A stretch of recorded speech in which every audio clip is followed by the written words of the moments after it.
Hello વિદ્યાર્થી મિત્રો, કેમ છો? હવે આપણે પ્રવેશનો એક એવો દાખલો ગણવા જઈ રહ્યા છીએ જેની અંદર તમને કંઈક નવી વસ્તુ મળશે. આમ તો દરેકે દરેક દાખલામાં તમને લોકોને કંઈક નવું આપ્યું છે. ટાઈમ બગાડ્યા વગર સીધા દાખલાની શરૂઆત કરીએ. આ દાખલામાં ઘણી બધી વસ્તુઓ જે છે, એટલે દાખલો બનાવ્યો છે જે માટે એવું કહીએ તો ચાલે. એ વસ્તુ જે નવી છે ને એના માટે જ આ દાખલો બનાવ્યો. તો શરૂ કરીએ ઉદાહરણ નંબર 28 થી. સમજો ધ્યાનથી. ઉદાહરણ 28 માં આપણને કેટલી વસ્તુઓ આપેલી છે. તો પહેલા ઉદાહરણ 28 વાંચી રહ્યો છું, સમજો. A અને B 2 અને 1 ના પ્રમાણમાં નફો નુકસાન વહેંચતા ભાગીદારો છે. તારીખ 31/3/16 ના રોજ તેમની પેઢીનું પાકું શેડ્યુલ નીચે પ્રમાણે આપેલું. તો પહેલું કામ તો આપણું જે છે એ અહીંયા લખી નાખવાનું. A અને B ભાગીદારો છે, એમનું નફા નુકસાનનું પ્રમાણ 2 અને 1 આપેલું છે. તો અહીંયા લખીશ 2, અહીંયા લખીશ 1. તો આટલું વાંચીને મને ખાલી આટલી ખબર પડે લખવાની, એનાથી વધારે કશી ખબર પડે નહીં. આગળ જઈએ છીએ. પાક્કું શેડ્યુલ નથી વાંચતા, નીચે વધારાની માહિતી જે આપી છે એ વાંચીએ. સી ને તારીખ 1/4/16 થી નવા ભાગીદાર તરીકે દાખલ કરવામાં આવ્યો. તો સી નવો ભાગીદાર તરીકે દાખલ થયો. પ્રવેશની શરતો નીચે મુજબ છે. તો નીચે ઘણી બધી શરતો આપી છે, એ પ્રમાણે એ વ્યક્તિને પ્રવેશ આપવામાં આવ્યો. તો લખી નાખ્યો ત્રીજો નામ સી. મેં તો પહેલેથી જ લખેલું હતું, પણ તમને કેવી રીતે ખબર પડે? જેમ જેમ દાખલો ગણતા જાઓ એ રીતે. આગળ વાંચીએ. પહેલો હવાલો. પહેલા હવાલામાં એમણે શું લખ્યું છે? એ તેના ભાગમાંથી, એટલે આ એ વ્યક્તિ તેના ભાગમાંથી અને બી તેના ભાગમાંથી 1/6 એ તેના ભાગમાંથી 1/12 અને બી તેના ભાગમાંથી 1/6 ભાગ સી ને આપે છે. તો અહીંયા હું લખું જુઓ, એક તો એ પોતાના ભાગમાંથી કંઈક આપે છે, બી પણ પોતાના ભાગમાંથી કંઈક આપે છે. તો કોને આપે છે? સાહેબ સી ને આપે છે. આ બંને ભેગા થઈને આપે છે સી ને, પણ કેટલું? શું? તો એના માટે આપણે અહીંયા લખી દઈએ કે એ પોતાના ભાગમાંથી 1/12 અને ડી પોતાના ભાગમાંથી 1/6. તો એવું કહેવાય આ બંને ભેગા થઈને સી ને મળે છે. અને બીજો એક શબ્દ છે ખાસ, માંથી. યાદ કરો મારા પહેલાના બધા લેક્ચર્સ, એમાં એક દાખલો એવો હતો જેમાં એવું લખ્યું હતું પોતાના ભાગનો 1/12 એવું જે બી આવતું હતું એ પોતાના ભાગનો 1/6 એટલે પોતાના ભાગનો શબ્દ વાપરે તો. જ્યારે નો શબ્દ વાપરે ને ત્યારે ત્યાગ શોધવો પડે ગુણાકાર કરીને. એનો જે ભાગ હોય એને ગુણ્યા કરો, પછી તમને જે મળે એ ત્યાગ કહેવાય.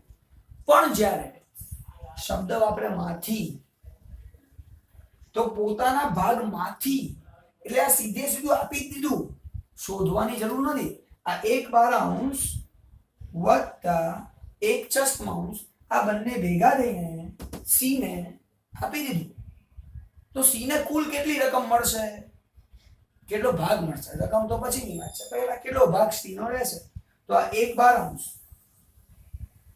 વત્તા 1/6 આટલો ભાગ સી ને ભવિષ્યમાં મળવાનો છે. હવે અહીંયા 12 છે, અહીંયા 6 છે, તો સરવાળો ના થાય. છેદની અંદર સરખી રકમ હોય તો જ ઉપરનો સરવાળો કરી શકાય, એ તમને બધાને ખબર છે. તો અહીંયા 6 ને 12 કરવા હોય તો 2 વડે ગુણાકાર કરવો પડે. 6 દુ 12. તો ફક્ત નીચે નહીં ગુણવાનું, ઉપર બી ગુણવાનું, નીચે બી ગુણવાનું. તો અહીંયા 2 એકા 2, 2 વત્તા 1 એટલે 3/12. તો અહીંયા હું કહી શકું છું કે આ વ્યક્તિ જે સી નવો આવે છે ભાગીદાર, એનો ભાગ ભવિષ્યમાં 3/12 રહેશે. અહીંયા લખી નાખું સી નો ભવિષ્યનો ભાગ 3/12. સિમ્પલ. તો આ બંનેનો સરવાળો થઈને આટલો એને મળ્યો. તો આ લોકોએ ત્યાગ કેટલો કર્યો? આને 1/12 નો ત્યાગ કર્યો, આને 1/6 નો ત્યાગ કર્યો. તો ત્યાગનું પ્રમાણ કેટલું? ચલો નક્કી કરો. 1/12 અને 1/6. હવે ત્યાગ માટે પણ નીચે તો સરખું હોવું જોઈએ, નહીં તો ત્યાગની ગણતરી ના થઈ શકે. તો નીચે સરખું કરવા ફરીથી 2 વડે ગુણાકાર કરો. તો 1/12 અને 2/12. 1/12 2/12. આ A નો ત્યાગ, આ B નો ત્યાગ. ત્યાગનું પ્રમાણ કેટલું? હવે જો નીચે સરખું થઈ ગયું તો ત્યાગનું પ્રમાણ 1 અને 2. ત્યાગનું પ્રમાણ 1 અને 2. તો 1 અને 2 તમારું શું થઈ ગયું? ત્યાગ થઈ ગયું. તો આ થઈ ગયું ત્યાગનું પ્રમાણ, આ થઈ ગયું નવા ભાગીદારનો હિસ્સો જે ભવિષ્યમાં આપણે એને આપવાનો છે. પતી ગયું. તો જે પહેલો હવાલો તમને આપ્યો છે, A તેના ભાગમાંથી અને B તેના ભાગમાંથી. તેના ભાગમાંથી એટલે સીધે સીધું આપી દેવાનું. પેલું ગુણાકાર કરવાનું જે શીખવાડ્યું હતું ગયા લેક્ચર્સમાં, એ કરવાનું નથી. ગુણાકાર ક્યારે કરવાનું હોય? જ્યારે એમ કે A તેના ભાગનું, એટલે એનો ગુણાકાર કરો, પછી જે આવે એ આપ્યો. B તેના ભાગનું, તો એના ભાગમાંથી એ ગુણાકાર કરો, પછી જે રકમ આવે એ આપ્યું. તો તેના ભાગનું કે તો એના ભાગનો ગુણાકાર કરવાનો, જે એનો ભાગ છે આ 2/3 નો ગુણાકાર કરીને પછી જવાબ લઈ જવાનો. અહીં તો સીધું આપી જ દે, આટલો આપતો આટલો આપો, સીધું આપી દો, કોઈ ઝંઝટ જ નથી. તો આપણું આટલું કામ થઈ જાય, સિમ્પલ છે. આગળ જઈએ તો મને પહેલા હવાલાથી ખાલી આટલી ખબર પડી કે આનો નવો ભાગ 3/12 છે અને આ લોકોએ ત્યાગ કર્યું છે. ત્યાગનું પ્રમાણ છે 1:2. આનો ઉપયોગ ક્યાં થશે? સાહેબ ત્યાગ ફક્ત એક જ જગ્યાએ વપરાય, પાઘડી. પાઘડી સિવાય ત્યાગ ક્યાંય વપરાતો નથી. સિમ્પલ. તો ટેન્શનની જરૂર નથી. હવે હવાલા નંબર 2 કરીએ. C તેના ભાગે પ્રમાણસર મૂડી લાવશે. એટલે C મૂડી લાવશે. કેટલી લાવશે? પ્રમાણસર મૂડી લાવશે. એટલે પ્રમાણસર એટલે 3/12 ના પ્રમાણમાં મૂડી લાવશે. પણ કેટલી રકમ લાવશે એ માહિતી આપણને આપેલી નથી. તે રકમ શોધવા માટે આપણે આખો દાખલો ગણવો પડશે અને છેલ્લે રકમ શોધી શકીશું. એટલે ત્યાં સુધી આ હવાલાને આપણે કશું કરી શકવાના નથી. ખાસ મગજમાં ઘુસાડી દે. તો તેના ભાગ જેટલી એ પાઘડી, તેના ભાગ જેટલી મૂડી એ ધંધામાં લાવવાનો છે. રકમ ખબર નથી, ભવિષ્યમાં શોધતા શીખવાડીશ, થોડા ટૂંક ભવિષ્યમાં. બીજો હવાલો. C તેના ભાગની પાઘડી રોકડમાં લાવશે.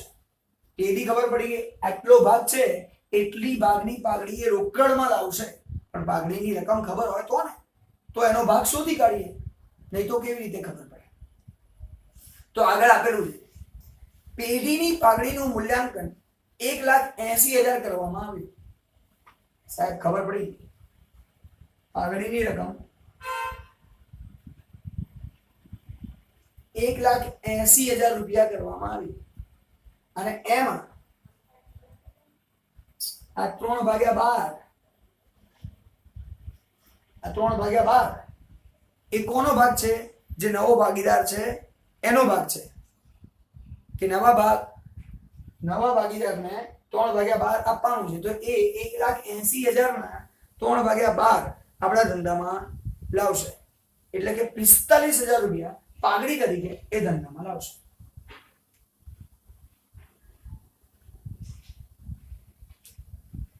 તો સમજવાની જરૂર છે કે 45,000 રૂપિયા પાઘડીની રકમ એ ધંધામાં લાવશે. જે ક્લિયર આપેલું નહોતું, પણ એને એવું કીધું એના ભાગની પાઘડી રોકડમાં લાવશે. તો લઈ લીધા, 45,000 રૂપિયા ધંધામાં લાવશે. હવે તમને બધાને આમનો જ ખબર છે, તો અહીંયા હું રફ કરું છું, સમજજો ત્યાંથી. જે કામની વસ્તુ નથી, અત્યારે આપણને જે જરૂર હતી ત્યાગનું પ્રમાણની જરૂર છે અને નવા પ્રમાણની જરૂર છે. તો આ વસ્તુ જે ગણતરી છે એ પૂછી નાખીએ છીએ. અહીંયા લખું છું હું આમ નથી.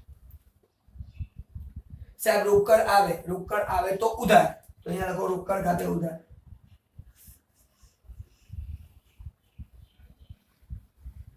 કેટલા રૂપિયા ઉધાર? 45,000 રૂપિયા. કારણ કે 45,000 રૂપિયા લાવે છે. સાહેબ શેના રૂપિયા લાવે છે? પાઘડીના. તે પાઘડીના પ્રીમિયમ ખાતે જમા 45,000. આ કઈ નવું નથી, તમે શીખેલા છો એ જ છે, માટે ફક્ત લખી રહ્યો. હવે પાઘડીનું પ્રીમિયમ ઉધાર કરો અને આની વહેંચણી કરો A અને B ભાગીદારોમાં. તો પાઘડીના પ્રીમિયમ ખાતે ઉધાર, પાઘડીના પ્રીમિયમ ખાતે ઉધાર 45,000 રૂપિયા. હવે આ આપવાના કોને? સાહેબ બે ભાગીદારોને જેને ત્યાગ કર્યો ત્યાગના પ્રમાણમાં વહેંચણી કરો 1 અને 2 ના પ્રમાણમાં વહેંચણી કરો તે A તે B ના મૂડી ખાતે સાહેબ કેમ મૂડી ખાતે અહીંયા મૂડી ખાતું જ છે ચાલુ ખાતું નથી જો ચાલુ ખાતું હોત તો પહેલા ચાલુ ખાતે લખે ચાલુ ખાતું નથી એટલે મૂડી ખાતામાં અસર આપવાની આ ખાસ વસ્તુનું ધ્યાન રાખવાનું ચલો તો હવે આ 45,000 ને 1 અને 2 ના પ્રમાણમાં આપણે વહેંચણી કરવી પડશે હવે 45,000 ની તમે વહેંચણી કરશો એટલે તમારો જવાબ આવશે 15,000 અને 30,000 તો 15,000 એ ના 30,000 રૂપિયા બી ના 15 અને 30 45,000 રૂપિયા આપણે વહેંચી લીધા હવે આટલી વસ્તુથી પતતું નથી આ તો જરૂરી આમ નો જ થઈ એની આપણે ખતવણી બી કરવાની છે સમજ રોકડ ખાતે ઉધાર બાજુ નામ લખવાનું સામે વાળું તે પાઘડીના પ્રીમિયમ ખાતે અને રકમ છે 45,000 આ 45,000 ની વહેંચણી કરવાની બંને ભાગીદારોમાં કયા પ્રમાણમાં ત્યાગના પ્રમાણમાં જે થયેલી છે 15 અને 30 15,000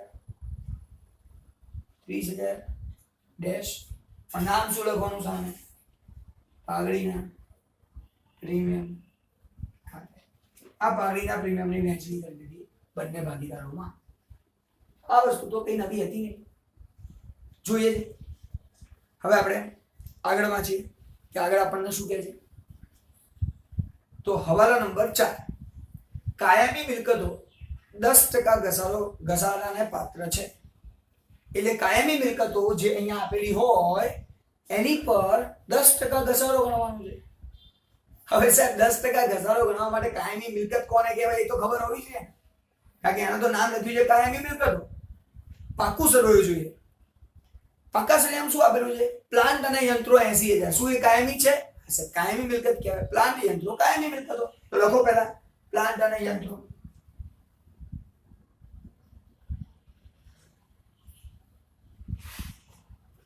એ આપણને આપેલા છે 80,000 રૂપિયા એની પર 10% ઘસારો ગણવાનો છે તો ઓછા ઘસારો 8,000 રૂપિયા એ 10% બાદ કરીને આપણી જોડે જે રકમ વધી 72,000 રૂપિયા હવે બીજી જોઈએ બીજી મિલકત આપેલી છે મકાન સાહેબ શું કાયમી છે જ નહીં સાહેબ કાયમી મિલકત કહેવાય તો મકાન લખો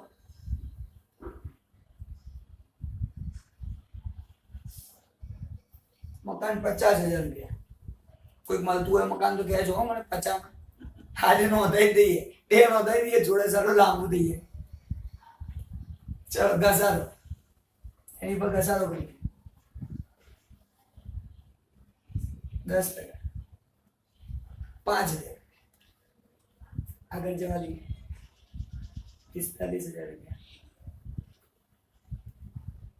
ત્રીજી મિલકત આવી છે સ્ટોક શું કાયમી છે ના સાહેબ કાયમી નથી દેવાદારો કાયમી નથી રોકડ બેંક કાયમી નથી તો કાયમી મિલકતો તો બે જ હતી તો બેની ઉપર ઘસારો ગણ્યો હવે ઘસારો ગણ્યો તો કિંમત ઘટી કે વધી સાહેબ મિલકત ઘટી એટલે દુખી જઈ ગયા એટલે કોના મૂલ્યાંકન ઉધાર ટેન્શન જ નહીં એટલે અહીંયા લખવાનું પ્લાન્ટ અને યંત્રો બીજું નામ આપ્યું છે મકાન ખાતે લખવાનું ભૂલતા નહીં બંનેની પાછળ કમલસર લખે એવું નહીં કે એવું કરવાનું યાદ રાખજો હંમેશા ચલો 8,000 અને બીજું 5,000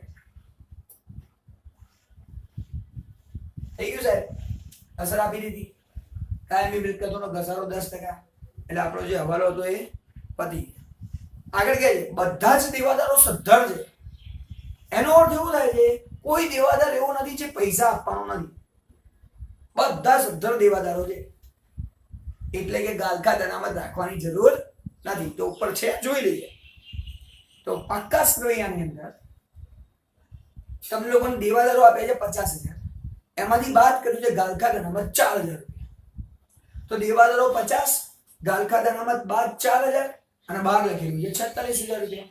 હવે એમ કે બધા દેવાદારો સદ્ધર છે. પહેલા ડાઉટ હતો કે 4,000 રૂપિયા મળવાનો નથી, પણ હવે કોઈ ડાઉટ નથી અને એટલા માટે અહીંયા લખાય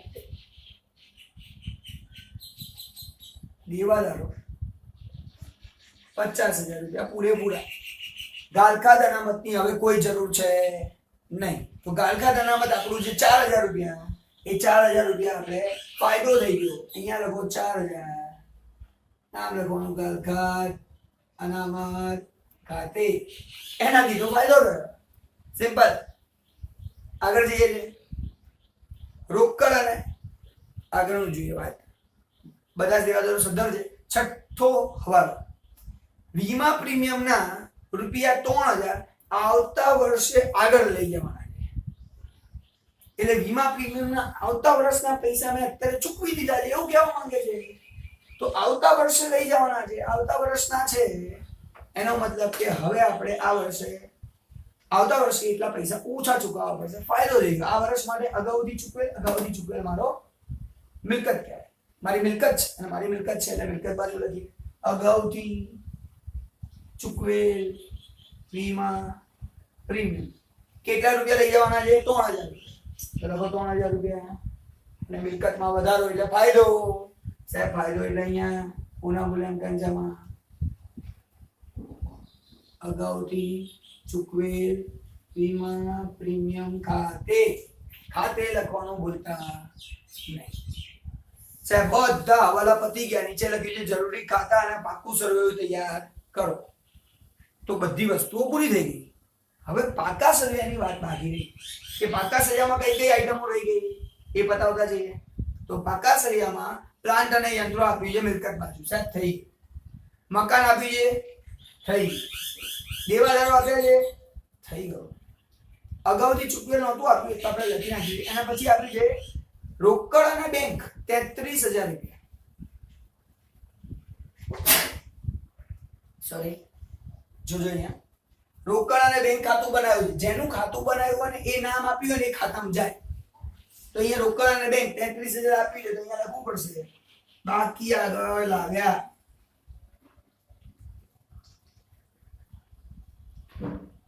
33,000 રૂપિયા.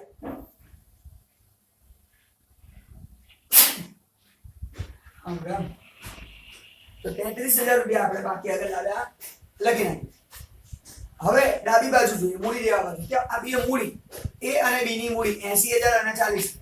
તો સાહેબ સિમ્પલ છે. ફરીથી મૂડી આપ્યું છે તો મૂડી ખાતું આપણે બનાવ્યું જ છે તો એમાં ઉપર લખો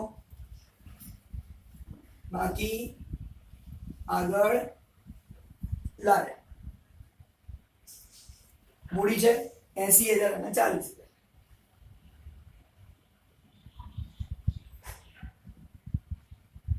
સિમ્પલ.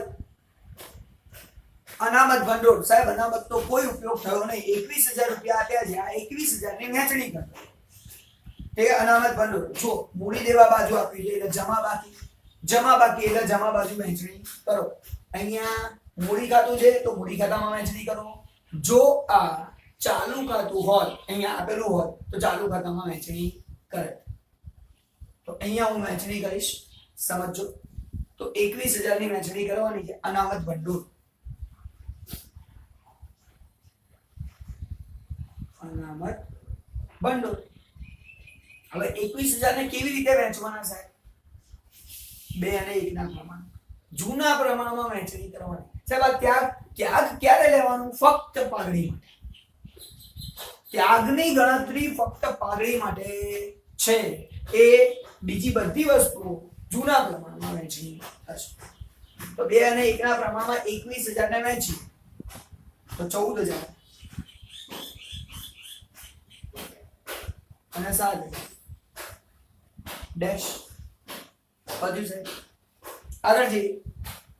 અનામત ભંડોળ બધું. લેણદારો દેવી ઊંડી આપેલી છે. લેણદારો મારું દેવું છે, દેવી ઊંડી મારું દેવું છે. તો બંને વસ્તુ લખી નાખો જેવું છે એવું.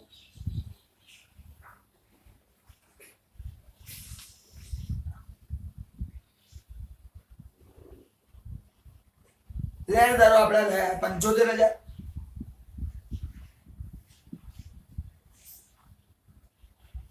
દેવી ઊંડી આપેલી છે આપણને 10,000 રૂપિયા. થઈ ગઈ સાહેબ, બધી રકમો લગાઈ ગઈ, આખું પાકું સર્વે બી પતી ગયું, આખો દાખલો 100% પૂરો. પણ સાહેબ આખા દાખલામાં એક જ વસ્તુ ખબર નથી પડી, કઈ? આ સી કેટલા રૂપિયા લાવે છે, સી લાવે છે કેટલા રૂપિયા એ જ ખબર નથી. અને એની ગણતરી થોડી લાંબી છે, સમજવું પડશે, આપણે ધ્યાનથી સમજીશું. પણ એની પહેલા ખાતા બંધ કરવાનું શરૂ કરીએ. તો પહેલા પુનઃ મૂલ્યાંકન ખાતાને બંધ કરીએ. અને પુનઃ મૂલ્યાંકન ખાતાને બંધ કરીએ એટલે ધ્યાનથી સમજો.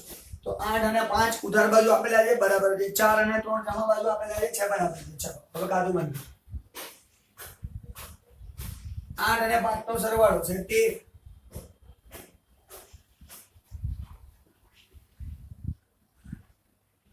અહીંયા પણ 13, 4, 5, 6, 7,000 રૂપિયા.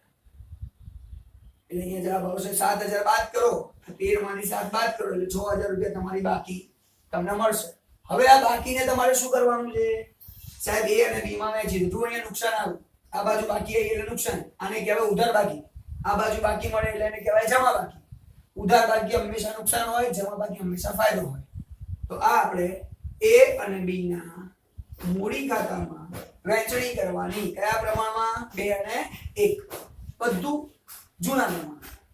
હવે 2 અને 1 ના પ્રમાણમાં વહેંચો એટલે અહીંયા આવશે 4,000, અહીંયા આવશે 2,000 અને બંનેનો સરવાળો કરીને 6,000. એની ક્રોસ અસર આપી દો. અહીંયા 4,000, 2,000 ડેશ. અને નામ શું લખીશું? પુનઃ મૂલ્યાંકન ખાતું.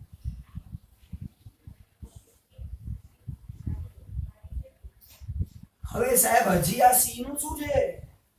હવે સમજો ધ્યાનથી. સી ની રકમ શોધવા માટે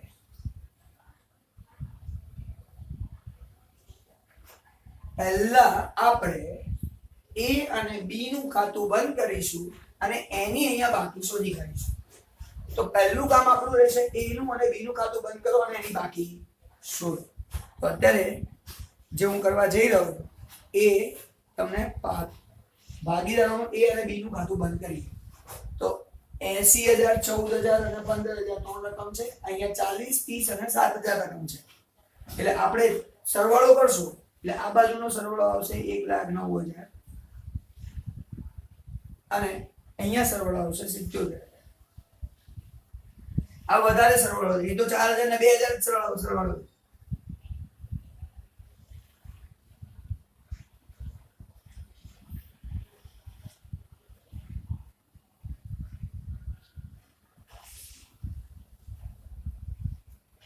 હવે અહીંયા લખી નાખું 1,09,000,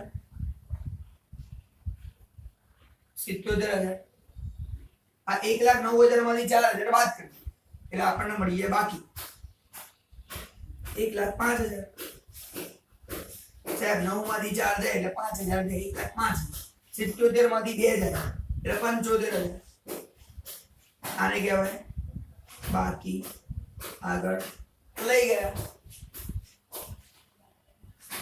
હવે આનો ઉપયોગ કરીને આ સી કેટલા લાવશે ને એ આપણે શીખીશું. તો આના માટે થઈને હું અહીંયા જગ્યા ખાલી કરું. હવે આપણને આની જરૂર નથી.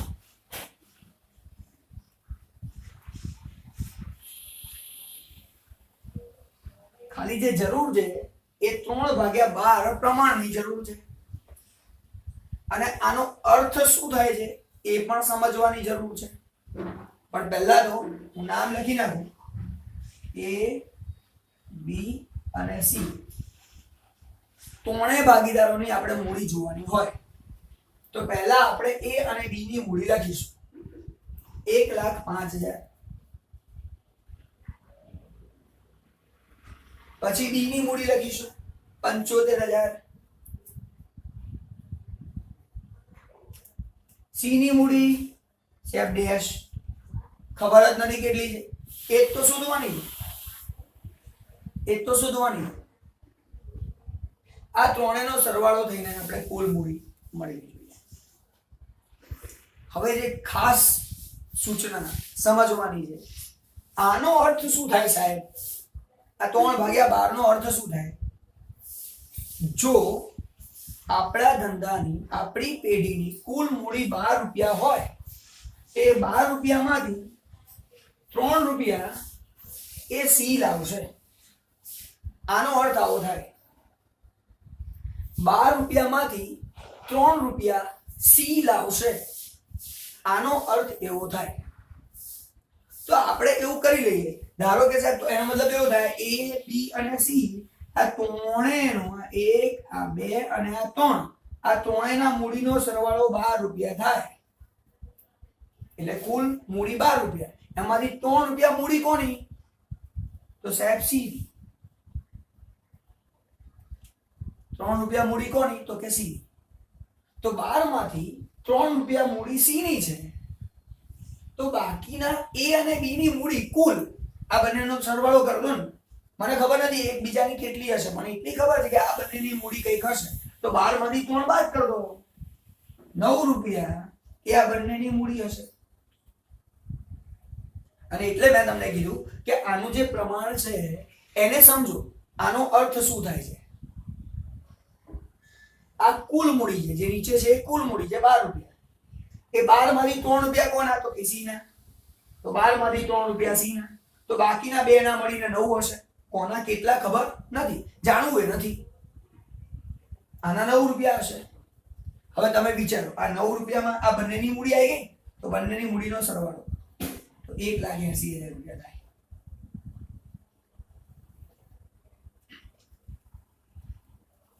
તો 12 રૂપિયામાં 3 આમના, આ બંનેનો ભેગો થઈને 9, તો આ બંનેના ભેગા થઈને સાહેબ અહીંયા તો 1,80,000 છે. તો આપણે એવું કહી શકાય કે આ 9 ના પ્રમાણમાં 1,80,000 છે, તો 3 ના પ્રમાણમાં કેટલા હોવા જોઈએ એ આપણે અહીંયા શોધવાનું છે.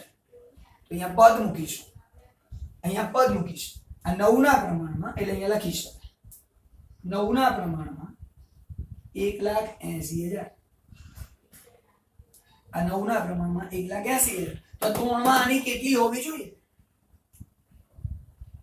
3 કેટલા? ચોકડી ગુણાકાર હવે તમને આવડે જ છે. 3 ગુણ્યા 1,80,000 ભાગ્યા 9. હવે છેદ ઉડાડીએ સાહેબ. 9 દુ 18, 3 દુ 6, 60,000 રૂપિયા. તો 3 દુ ને 6, 60,000 રૂપિયા એ આ સી 60,000 રૂપિયા મૂડી તરીકે ધંધામાં લાવશે. એટલે સી એ મૂડીના કેટલા રૂપિયા લાવવાના રહે છે? 60,000 રૂપિયા લાવવાના રહે છે. આમનો તો હવે આવડે જ છે. બધા દાખલામાં તમને મૂડી આપી દેતા, અહીંયા તમારે મૂડી શોધવાની આવી. તો રોકડ આવે તો ઉધાર, રોકડ ખાતે ઉધાર 60,000 રૂપિયા, તે સી ના મૂડી ખાતે જમા 60,000 રૂપિયા. રોકડ ખાતે ઉધાર, તે સી ના મૂડી ખાતે જમા. તો જો રોકડ ખાતે ઉધાર બાજુ તે સી ના મૂડી ખાતે 60,000,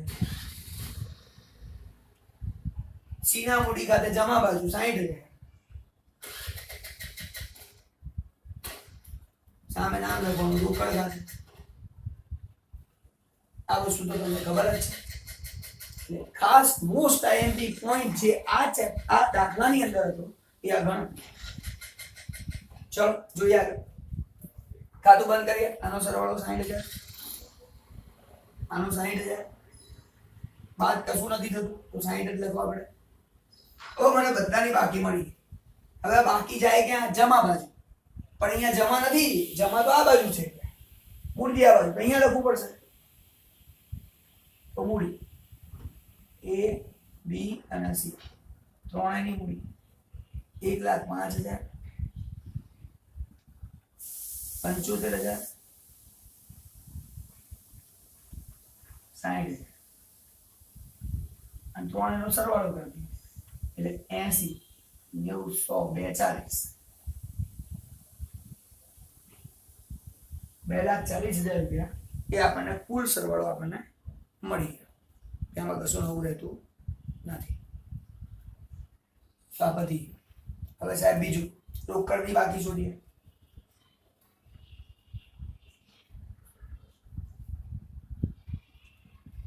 આપણે રોકડનો સરવાળો કરી દઈએ તો રોકડની બાકી તમારી આવશે 1,38,000 રૂપિયા. 61 1 ને 38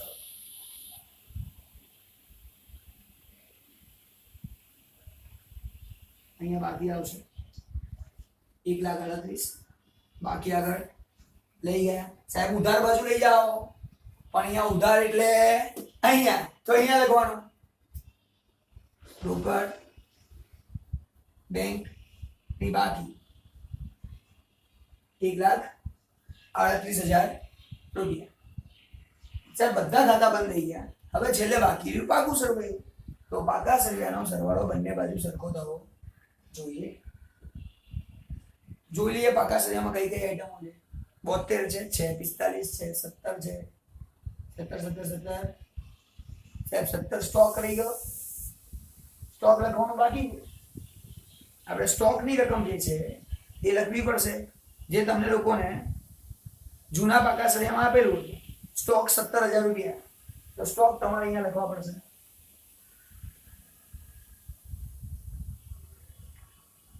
જૂના પાકા સળિયામાં સ્ટોક આપેલું છે 17,000 રૂપિયા. જે 17,000 રૂપિયા આપણે અહીંયા લખવા પડશે.